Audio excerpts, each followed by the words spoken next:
सूरदास जी के पिता को लगा मेरा बेटा तो अंधा है, पर इसे कैसे पता कि चूहा लेके गया और चूहे का बिल वहां अंधा। पिता को लगा मेरा बेटा तो चमत्कारी है, रोका बेटा रुक जाओ, तुम सबके बारे में बताया करो। अब पिता को लालच आया कि इससे मैं पैसा कमा सकता हूँ। सूरदास जी बोले पिताजी आपने मुझे वादा किया था कि मैं आपका काम करूंगा, तो आप मुझे रोकोगे नहीं। सूरदास जी उसी समय अपने माता पिता को प्रणाम करके चल पड़े। चले तो चलते बड़े दूर आ गए। अब वहां पर एक गांव के पास सड़क के किनारे वो रुक गए। अब वहीं जाके गांव में भिक्षा मांग लाते, जो मिल जाता खाते। वो सूरदास जी वहीं से भगवान का चिंतन करते, हे प्रभु, हे श्याम सुंदर, हे नंदन, वहीं से प्रभु को पुकारते और खा पी के भजन करते। अब लोगों को लगा कि अंधा है, अब उनके नाम कर गया सूरदास बाबा। सब लोग क्या बोलने लगे? सूरदास बाबा, सूरदास सूरदास सूरदास, अंधा सूरदास। सब लोग भिक्षा देते। एक दिन क्या हुआ, गांव के किसी आदमी की ना भैंस भाग गई, कहीं भैंस चरा रहा था, कोई हाथ पे ले गया और उसने बड़ी बुराई की और ढूंढता ढूंढता थक करके सूरदास जी के कुटिया पे आया। कहा बाबा मेरी भैंस भाग गई है, गैया भी थी, गाय और भैंस मेरी कोई ले गया, बड़ा नुकसान हो गया, मेरी भैंस चली गई, मेरी गाय चली गई। कितना अच्छा लगे। सूरदास जी बोले तुम कहो तो मैं बता दूं। हाँ हाँ महाराज बताओ।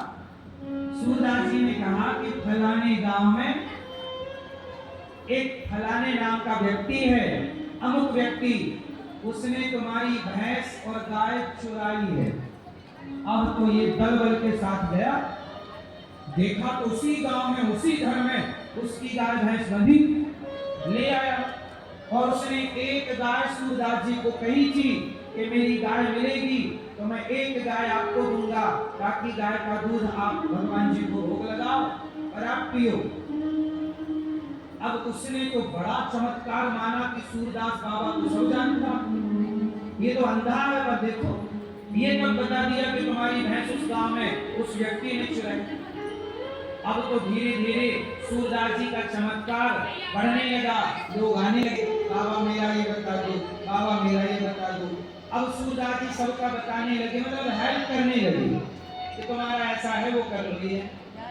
ठीक है ना, धीरे धीरे सूरदास जी के पास पैसा आने लगा। सूरदास जी को लगा हे भगवान, ये मेरी प्रतिष्ठा, अब उनकी प्रतिष्ठा बढ़ गई ना, जय जयकार होने लगी सूरदास जी की जय, क्योंकि ये बहुत बड़े मतलब चमत्कारी, सब लोगों को ये लगा बाबा बड़ा चमत्कारी। सूरदास जी को लगा हे प्रभु, ये धन में के लोगों ने उनका आश्रम बनवाना शुरू कर दिया, वहां पे सब व्यवस्थाएं। सूरदास जी ने कहा भैया ये सब मत करो, मैं तो प्रभु का दास हूँ।